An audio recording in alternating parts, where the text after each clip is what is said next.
Hi guys. तो देखो यार, लास्ट लेक्चर में हमने क्या कवर किया था टॉपिक। हमारा लास्ट टॉपिक था कि हम इलेक्ट्रिक फील्ड इंटेंसिटी निकाल रहे थे due to thin plane parallel sheets of charge. मेरे पास दो पैरेलल शीट्स थी चार्ज की, जिनके पास यूनिफॉर्म सरफेस चार्ज डेंसिटीज थी, मतलब कि वो यूनिफॉर्मली डिस्ट्रीब्यूटेड था चार्ज उनके ऊपर। ठीक है, तो हमें उनके आसपास का रीजन में जितने भी रीजन थे हमने वहां पे वन बाय वन करके इलेक्ट्रिक फील्ड इंटेंसिटी निकाली। और एक स्पेशल केस भी पढ़ा था कि अगर दोनों शीट्स जो है, एक पॉजिटिवली चार्ज एक नेगेटिवली चार्ज है, तो फिर क्या फॉर्मूला डिराइव होता है। तो हमने ये चीज देखी थी और मैंने कहा था कि इसके बाद हमारा एक लास्ट टॉपिक बचता है जो कि एप्लीकेशंस ऑफ गॉस लॉ से रिलेटेड ही है, कि हमें इलेक्ट्रिक फील्ड इंटेंसिटी निकालनी है किसकी वजह से, due to a thin spherical shell of charge. देखो गाइस, मैं एक और बात डिस्कस करना चाहती हूँ। एक तो मेरा पहला मोटिव और आखिरी मोटिव यही है कि मैं तुम्हारे कंसेप्ट क्लियर करूं, तुम्हारे आप लोगों को जो भी डाउट्स हैं वो ना रहें। और अगर किसी को भी ऐसा लगता है कि मेरे कोई कंसेप्ट में कुछ मॉडिफिकेशन है या फिर किसी बुक में या कुछ ऐसा अलग अलग तरीके से लिखा है, क्योंकि डिफरेंट रेफरेंस बुक्स में ऐसा होते हैं कि कुछ पॉइंट्स डिफरेंट होते हैं। तो अगर किसी को भी कोई डाउट आता है तो प्लीज पूछ लेना। हो सकता है कहीं मैं भी गलत हूं और फिर आप भी कंफ्यूजन में ना रहो। तो जहां कहीं, इसीलिए कहती हूँ बार बार, जहां भी कहीं डाउट है तो वो पूछ लिया करो। That is very very better कि अगर तुम लास्ट में सफर करो उससे तो बहुत अच्छा है कि अभी पूछ लो। तो यार देखो, हमारा टॉपिक क्या है, इलेक्ट्रिक फील्ड इंटेंसिटी निकालनी है हमें। ठीक है, due to a thin spherical shell of charge. तो मेरे पास एक स्फेरिकल शेल है, देखो यार मेरे पास एक स्फेरिकल शेल है। ठीक है, और इसके कारण मुझे इलेक्ट्रिक फील्ड इंटेंसिटी निकालनी है। इसमें तीन केसेस हो सकते हैं यार। पहले तो ये बात है कि इलेक्ट्रिक फील्ड इंटेंसिटी निकालनी है तो वो कोई किसी पॉइंट पे निकालेंगे, और वो पॉइंट कहाँ कहाँ लाई कर सकता है। पहले तो इस शेल के अंदर लाई कर सकता है, ये पहला केस हो गया। या फिर ऐसा भी हो सकता है कि वो शेल के सरफेस पे लाया करता हो। ठीक है ना, ये सरफेस पे कोई पॉइंट पी लाई करता हो, वहां निकालनी हो इलेक्ट्रिक फील्ड इंटेंसिटी। या फिर थर्ड केस है कि ना तो ये अंदर है ना ये सरफेस पे है, और हो सकता है कि ये कहीं बाहर कहीं पॉइंट पी हो, वहां पे इलेक्ट्रिक फील्ड इंटेंसिटी निकालनी है। तो हमने इसको तीन पार्ट्स में डिवाइड किया हुआ है। और एक और बात है, एजम्पशन है कुछ। एक तो मैंने इसका रेडियस आर माना हुआ है, और इसका जो चार्ज है वो सरफेस पे डिस्ट्रीब्यूटेड है। ठीक है ना, तो जो हमारा कंसीडरेशन जो है वो यही है कि we consider a spherical shell of radius R having charge Q, जिसके ऊपर चार्ज क्यू है, बट ऑन इट्स सरफेस। ठीक है, सरफेस के ऊपर चार्ज डिस्ट्रीब्यूटेड है। तो पहला केस क्या है, जब हमें इनसाइड अ पॉइंट पी, अब ये पॉइंट मेरे पास पी है देखो, तो इस पॉइंट पे मुझे इलेक्ट्रिक फील्ड इंटेंसिटी निकालनी है। तो देखो यार, हमारा सबसे पहला सपोजिशन कि कैसे करना है अटेम्प्ट, इसको यही था कि गॉस लॉ अप्लाई करने से पहले हम एक गॉसियन सरफेस एज्यूम करते हैं जो कि उस पॉइंट से ही होता हुआ जा रहा होता है। तो एक symmetrical figure as a Gaussian surface use करते हैं। ठीक है, तो उसके लिए मैंने सिमेट्रिकल फिगर जो है स्फीयर ही माना है, एक सर्कल माना है जो कि इस पॉइंट को इंक्लूड करता है, पी पॉइंट को। और इस गॉसियन सरफेस की क्या खास बात है कि हर एक पॉइंट पे, चाहे वो पी पॉइंट कहीं भी लाई क्यों ना करता हो, इस सरफेस पे इलेक्ट्रिक फील्ड इंटेंसिटी सेम ही रहती है। ठीक है, ये बात कोई डाउट नहीं है अभी तक। ओके, तो इस पॉइंट पी पे मुझे इलेक्ट्रिक फील्ड इंटेंसिटी निकालनी है। उसके लिए मुझे गॉसियन सरफेस मैंने ड्रॉ कर दिया। हाँ, एक और बात, यहाँ इसका रेडियस मैंने सपोज कर लिया आर डैश, इसका रेडियस है जो कि गॉसियन सरफेस है। ठीक है, तो अब देखो अप्लाई क्या करना है, अकॉर्डिंग टू गॉस लॉ। अभी मैंने गॉस लॉ ही अप्लाई करके इलेक्ट्रिक फील्ड इंटेंसिटी निकालनी है according to Gauss law. E dot d S क्या होता है, क्यू अपॉन एप्सिलॉन नॉट, यही होता है ना for a close surface S. अब देखो यार, for a close surface S से मेरा ये मतलब है, जो मैंने गॉसियन सरफेस, फिलहाल मेरा फर्स्ट केस चल रहा है तो इसके लिए मैंने जो गॉसियन सरफेस माना है यही मेरा अभी के लिए क्लोज सरफेस है। तो जिस भी पॉइंट पे निकालना है उस पॉइंट को इंक्लूड करता हुआ सरफेस जो होगा वही मेरा डीएस का रोल निभाएगा। ठीक है, तो डीएस मेरे पास ये एक एज्यूम किया हुआ गॉसियन सरफेस है जिसका रेडियस जो है आर डैश है। तो वो क्या होगा, क्यू अपॉन एप्सिलॉन नॉट। और डेफिनेशन क्या कहती थी, जो क्यू होता था वो उस गॉसियन सरफेस के अंदर का टोटल चार्ज एनक्लोज होता था। ठीक है, ये बात ठीक है। तो अब मैं इसको ओपन कर लेती हूँ। कैसे, अब ई डी एस अब देखो यार, E D S cos angle डालना है मुझे किसके बीच में, इलेक्ट्रिक फील्ड लाइंस और सरफेस के बीच में। तो देखो यार, कोई भी अगर मेरे पास सरफेस है ना ऐसे, तो इसके परपेंडिकुलर ही मेरा एरिया वेक्टर होगा, ठीक है ना। कोई भी एरिया वेक्टर हो, चाहे वो कोई भी फिगर हो, तो उसके परपेंडिकुलर उसका एरिया वेक्टर होता है। तो ये अगर ये पॉइंट पी है तो मैं मान लेती हूँ कि डी एस इसके परपेंडिकुलर है। अब सिंस यार ये 2D है, मैं ऐसे तो दिखा नहीं सकती हूँ। अगर ये स्फेरिकल शेल है तो इसका जो परपेंडिकुलर एरिया वेक्टर होगा कुछ ऐसे होगा। तो तुम एज्यूम कर सकते हो जो मेरा थंब है वो इसके परपेंडिकुलर डायरेक्शन को दिखा रहा है। तो ये तो डी एस की बात हो गई। और एक और बात है कि ई, हमें ई बताना है। तो देखो यार, सरफेस पे अगर चार्ज पॉजिटिव है तो चाहे, फिर मैंने बताया था कि किसी भी सरफेस के लिए प्रॉपर्टीज में बात की थी, उसका जो इलेक्ट्रिक फील्ड की डायरेक्शन होती है वो हमेशा नॉर्मल होती है। तो इस सरफेस के लिए जिस पे चार्ज क्यू डिस्ट्रीब्यूटेड है, उसके लिए जो इलेक्ट्रिक फील्ड की डायरेक्शन होगी वो भी इस पूरे सरफेस के परपेंडिकुलर ही होने वाली है ना, ठीक है ना। वो भी परपेंडिकुलर होगी क्योंकि ये सरफेस जो है, मान लिया कि इस गॉसियन सरफेस और इसमें फर्क है, बट परपेंडिकुलर डायरेक्शन तो दोनों की यही होगी ना, क्योंकि ये 2D में लाई करता है और मेरा हाथ अभी 3D में है। मैं तुम्हें जेड डायरेक्शन बताने की कोशिश कर रही हूँ। तो ये जो ई की डायरेक्शन है वो भी ऐसी ही होगी, ठीक है। इट मीन्स क्या हुआ, डीएस और जो ई है ये दोनों पैरेलल डायरेक्शन में, मतलब कि दोनों पैरेलल हैं, तो इनके बीच का जो एंगल है वो क्या होगा, cos 0 डिग्री, ठीक है। अब cos 0 डिग्री तो खोल लिया, बट राइट हैंड साइड का क्या हुआ, टोटल चार्ज की बात की थी मैंने। देखो यार, सरफेस पे चार्ज डिस्ट्रीब्यूटेड है, अंदर कोई चार्ज नहीं है, ठीक है। सिंस अंदर कोई चार्ज नहीं है तो चार्ज की वैल्यू जो है वो 0 है अपॉन एप्सिलॉन नॉट। तो सीधा सीधा, वैसे तो मुझे सॉल्व करने की जरूरत नहीं है, बट स्टिल मुझे एक तो यहाँ रीजन मेंशन करना है कि Q जो है 0 होगा इनसाइड, क्योंकि हमने सपोज ही सरफेस पे किया है चार्ज, ठीक है।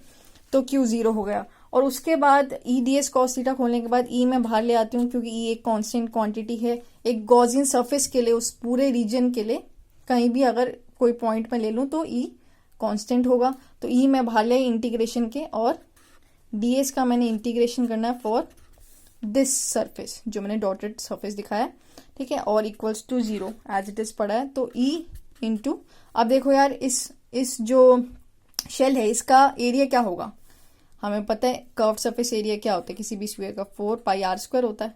और यहाँ पे इसका जो रेडियस है इस गॉसियन सरफेस का वो r डैश है, तो r डैश स्क्वायर हो जाएगा, ठीक है। तो इसका एरिया जो है 4πr dash square equals to 0। But at last हमें पता है ई जो है 0 के बराबर ही आने वाला है। तो इनसाइड एनी स्फेरिकल शेल अगर चार्ज उसके सरफेस पे डिस्ट्रीब्यूटेड है तो ई जो है वो 0 ही होने वाला है, ठीक है। अब देखो यार, नेक्स्ट केस क्या है। तो देखो यार, नेक्स्ट केस मेरे पास है कि अगर मुझे इलेक्ट्रिक फील्ड इंटेंसिटी निकालनी है। अब पॉइंट पी तो ठीक है, बट वो सरफेस पे लाई करता है। अभी तक क्या किया था, एक अंदर पॉइंट लिया था पी, उसके लिए गॉसियन सरफेस बनाया था। अब क्या है कि वो पॉइंट जो है सरफेस पे लाई करता है, तो इसके लिए मुझे गॉसियन सरफेस एज्यूम करने की जरूरत नहीं है। ये बट ऑब्वियस सी बात है कि अगर इसी पे लाई करता है तो सिंस ये खुद ही एक स्फीयर है, मतलब स्फेरिकल शेल है, तो इसको ही हम गॉसियन सरफेस एज्यूम कर सकते हैं। इसके लिए आपको स्पेशल मेंशन करने की जरूरत नहीं है कि मैं एक गॉसियन सरफेस ले रही हूँ, ठीक है, तो या ले रहे हो। तो इसके लिए मैंने क्या किया है, सिर्फ पी पॉइंट लोकेट किया है। तो तुम खुद एज्यूम कर सकते हो कि इसी रेडियस का, जो कि हमने आर माना है रेडियस, उसी का एक गॉसियन सरफेस है और उस पी पॉइंट पे हमें इलेक्ट्रिक फील्ड इंटेंसिटी निकालनी है। तो देखो यार, एक बात तो यहाँ पे भी दोबारा से कि ई की डायरेक्शन क्या होगी और डीएस की सेम बात है, इनसाइड हो या आउटसाइड हो कहीं भी हो, तो एरिया वेक्टर जो है इसके परपेंडिकुलर होगा डीएस, ठीक है। और ई की डायरेक्शन भी, सिंस सरफेस पे चार्ज है तो उसके नॉर्मली होगी इलेक्ट्रिक फील्ड की डायरेक्शन किसी भी एक कंडक्टर के लिए, एक मतलब कि conductor in the sense charge है ना, एक तो कंडक्टर हुआ ना, तो उसके लिए इलेक्ट्रिक फील्ड की डायरेक्शन हमेशा उसके परपेंडिकुलर होती है, हमने प्रॉपर्टी में पढ़ा था। तो ई की डायरेक्शन भी ऐसी हो गई, ठीक है। ई एक वेक्टर साइन है तो वेक्टर लगा देना ऊपर, डीएस भी एक वेक्टर है तो वेक्टर लगा देना।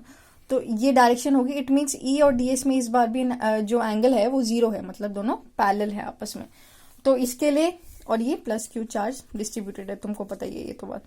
तो मैंने गॉस लॉ लगाना है, देखो सब कुछ वही है तो मैं थोड़ा फास्ट कर रही हूँ। Gauss law, according to Gauss law क्या कहता है Gauss law, E dot d S quantity जो होगी वो क्यू अपॉन एप्सिलॉन नॉट के बराबर होगी फॉर सरफेस एस। तो यार देखो फिर से ई बाहर आ जाएगा, कांस्टेंट क्वांटिटी है, और करके मैं क्या लिख सकती हूँ, इंटीग्रेशन से बाहर ले लिया मैंने, ds एज इट इज है। और देखो यार मैंने ई डॉट डी एस को खोला भी है इसी स्टेप में, नेक्स्ट स्टेप में दो स्टेप मैंने इकट्ठे किए हैं। एक तो ई को मैंने बाहर ले लिया और ई डी एस कॉस 0 होने वाला था, तो कॉस 0 की वैल्यू 1 है, तो d S as it is रह गया अंदर, इक्वल्स टू क्या है, क्यू अपॉन एप्सिलॉन नॉट। तो अब देखो यार डी एस मतलब किसका एरिया है, ये इस स्फेरिकल शेल का एरिया है, कर्व सरफेस एरिया, जो कि 4 पाई आर स्क्वायर होगा। इसका रेडियस हमने आर सपोज किया था, तो 4 पाई आर स्क्वायर इसका एरिया है। तो E into 4 pi R square equals to Q upon epsilon naught. अब देखो यार इस केस में मैंने क्यू कैसे लिखा, इस बार मैंने जो क्यू है वो 0 नहीं किया है, क्योंकि यार अगर इसी गॉसियन सरफेस की बात करूं या फिर इसी रेडियस के लिए बात करूं तो सरफेस पे ही तो है चार्ज, क्यू चार्ज है इस बार। ऐसा नहीं है कि इस बार क्यू चार्ज 0 होने वाला है, क्योंकि वो तो इनसाइड द गॉसियन सरफेस, अंदर कोई चार्ज नहीं था इसलिए मैंने 0 लिखा था। बट अभी तो हम सरफेस पे ही बात कर रहे हैं और सरफेस पे तो चार्ज डिस्ट्रीब्यूटेड है। तो हमारा मेन मोटिव क्या होता है कि हमें बेसिकली जो हम गॉसियन सरफेस एज्यूम करते हैं उसके अंदर टोटल चार्ज देखना होता है कितना है उसके अंदर, या फिर उसको एनक्लोज करता हो उसके सरफेस पे भी चार्ज हो सकता है। इस बार हमने गॉसियन सरफेस ये माना है और इसी की सरफेस पे ही चार्ज है, तो हम सरफेस पे चार्ज 0 नहीं लिख सकते। सरफेस पे है चार्ज मतलब कि उस गॉसियन सरफेस को इंक्लूड करता हुआ चार्ज देखना होता है टोटल, तो उस सरफेस पे है तो सही चार्ज, ठीक है।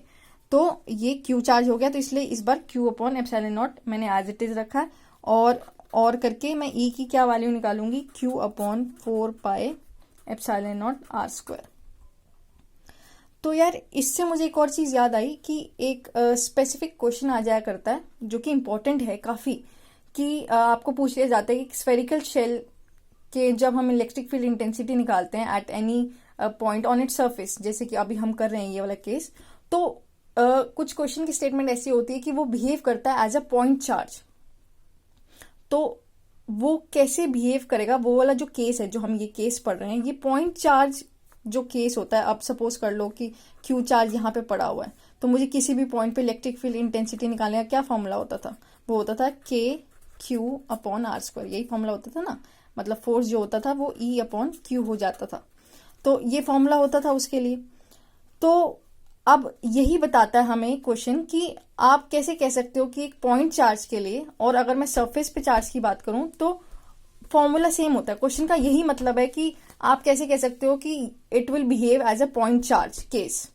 तो इसका ये मतलब होगा, तुम देख सकते हो यार यहाँ पे जो रिजल्ट आया मेरे पास सेम रिजल्ट आया, देखो के मतलब कि इसको मैं कैसे लिख सकती हूँ, के क्यू अपॉन आर स्क्वायर। और आर स्क्वायर क्या है, बेसिकली डिस्टेंस ही तो है जहां पे इलेक्ट्रिक फील्ड इंटेंसिटी निकालनी है फ्रॉम द सेंटर। तो ये ध्यान रखना कि ये एज अ पॉइंट चार्ज वाला केस भी, मतलब ये दोनों केस सेम होते हैं।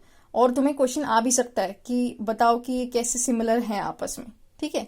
तो ये स्फेरिकल शेल का एक इंपॉर्टेंट केस है। आई होप तुम लोग को मेरी बात समझ में आई होगी मैं क्या कहना चाह रही हूँ। और इस जो हमारी डेरिवेशन है, छोटी सी डेरिवेशन है, इसमें कोई डाउट नहीं होगा। अदरवाइज किसी को भी कोई डाउट है तो साइड बाय साइड मुझसे पूछ सकते हो। तो हमारा थर्ड केस क्या है कि अब इलेक्ट्रिक फील्ड इंटेंसिटी हमें निकालनी है आउटसाइड द स्फेरिकल शेल। तो देखो यार इस केस में भी कुछ नया नहीं है।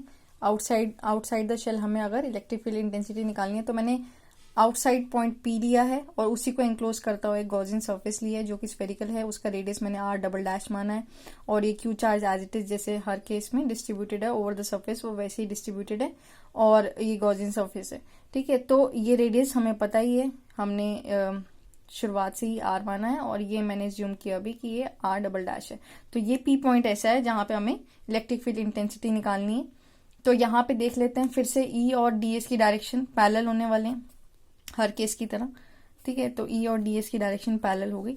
तो यहाँ पे मैं अगर गॉस लॉ लगाऊंगी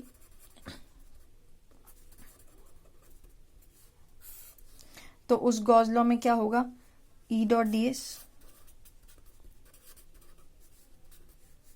फॉर सरफेस एस। अब ये सरफेस एस क्या है, जो मैंने गॉसियन सरफेस एज्यूम करना है। हमेशा ये ध्यान रखना है जो सरफेस एस की हम बात कर रहे हैं वो गॉसियन सरफेस की बात करते हैं हमेशा। कभी ये मत सोच लेना कि ये तो स्फेरिकल शेल था, इसका जो हमारे पास एरिया था वो 4 पाई आर स्क्वायर होना चाहिए, नहीं। अब इस केस में जो एरिया है वो 4 pi r dash double dash square होगा, क्योंकि हम गॉसियन सरफेस के अंदर देखते हैं कि टोटल चार्ज कितना इनक्लोज है। तो E dot d S for surface S, जो कि गॉसियन सरफेस को डिनोट करता है, equals to Q upon epsilon naught as it is. अब देखो यार, इस पूरे गॉसियन सरफेस में के अंदर या फिर इसके सरफेस पे चार्ज देखना होता है, तो इसके अंदर एनक्लोज करता हुआ चार्ज कितना है, क्यू। सेम जैसे पीछे किया था, लेकिन पीछे क्या था, हमने सरफेस पे चार्ज देख लिया था, सरफेस पे भी क्यू था। तो चाहे वो गॉसियन सरफेस के अंदर चार्ज हो या फिर उसके सरफेस तक भी क्यों ना लाई करता हो, लेकिन वो है तो उसी का पार्ट ना। तो अब इस पे भी चार्ज क्यू है, तो हम Q upon epsilon naught as it is रहने देंगे, और ई जो है हम बाहर ले, और इसको हम इंटीग्रेशन ऑफ ds लिख लिया। और देखो यार, मैं डॉट खोला था तो cos 0 आया था, तो ds का सीधा इंटीग्रेशन हो जाएगा क्यू अपॉन एप्सिलॉन नॉट। और यहाँ पे मुझे इसका एरिया लिखना, वो 4 पाई डबल डैश आर स्क्वायर होगा, तुम देख भी सकते हो यार, ठीक है। और equals to Q upon epsilon naught. तो इसका फॉर्मूला क्या आ गया, Q upon 4 pi epsilon naught R double dash square. तो इसका फॉर्मूला भी एक पॉइंट चार्ज से सिमिलर है, जैसे मैंने पहले केस में बताया था। तो अगर तुम्हें वो वाला क्वेश्चन आता है तो तुम्हें तीनों केस डिस्क्राइब करके दिखाना है, जरूरी नहीं कि एक केस से तुम बताओगे, outside, inside, on the surface. तो तीनों बता दोगे तो अच्छा होगा। और उसके बाद ये लिख देना कि आउटसाइड की बात करें या फिर जो है ऑन द सरफेस की बात करें, उस केस में एक जो फॉर्मूला है वो पॉइंट चार्ज को रिजेंबल करता है। जैसे पॉइंट चार्ज के लिए इलेक्ट्रिक फील्ड इंटेंसिटी निकालते हैं, वो वैसा ही है, फॉर्मूला डिराइव हुआ है, तो वो आपस में सिमिलर केसेस हैं। तो यार ये वाला टॉपिक यहीं क्लोज होता है, ठीक है, खत्म होता है, समाप्त होता है। आज के समाचार यहीं तक थे। तो नेक्स्ट टॉपिक कैपेसिटेंस शुरू करने से पहले मेरा एक और मैं समझती हूँ कि इससे पहले कंडक्टर्स का टॉपिक है, उसमें कंडक्टर्स, इंसुलेटर्स की थोड़ी बहुत प्रॉपर्टीज हैं, इलेक्ट्रिक फील्ड इंटेंसिटी से रिलेटेड भी हैं कुछ पॉइंट्स, तो वो करने भी जरूरी है। तो नेक्स्ट हम वो करने वाले हैं, उसके बाद कैपेसिटेंस शुरू करेंगे। गाइज, मेरा चैनल लाइक कर दिया करो, सब्सक्राइब कर दिया करो। मैंने पहले भी कहा है, मुझे मोटिवेशन चाहिए, और वो तुम्हारी जो मेरी मोटिवेशन है वो तुम लोगों से है। अगर तुम लोग अच्छे से रिस्पॉन्ड करोगे, तुम्हें कंसेप्ट क्लियर होंगे, तो वो मेरे लिए एक मोटिवेशन है। तो यार लाइक कर दिया करो और सब्सक्राइब भी कर दिया करो, ताकि कोई नई वीडियो आए तो तुम्हें पता चल जाए, ठीक है। और नेक्स्ट लेक्चर में हम नेक्स्ट टॉपिक कवर करेंगे।